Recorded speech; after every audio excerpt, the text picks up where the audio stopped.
Hi hello welcome to my channel. ఈరోజు నేను Musk melon juice చేయబోతున్నానండి.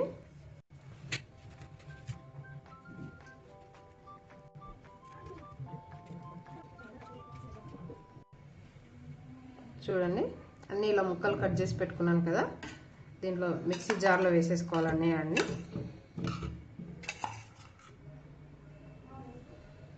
కాచి చల్లార్చుకున్న పాలు ఒక కప్ వేసుకోవాలండి. ఒక కప్పు ఫ్రూట్స్ అయితే మస్క్ మిలన్ ఒక కప్ అయితే ఒక కప్పు పాలండి.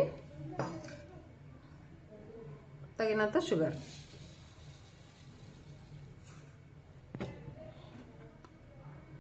అన్నీ ఇలా వేసేసుకున్నామండి. ఇప్పుడు మిక్సీ పట్టుకొని వద్దాం. ఓకే, ఒకసారి ఇలా చూడండి, మిక్సీ పట్టేసుకున్నాము. ఇప్పుడు గ్లాస్లో పోసుకొని సర్వ్ చేసుకుందాం. గ్లాస్లో పోసుకున్నాం కదా, ఇలా పోసుకోవాలని కొన్ని ముక్కలు ఇలా వేసుకొని సర్వ్ చేసుకోవాలండి. తాగడానికి రెడీ అయిపోయింది.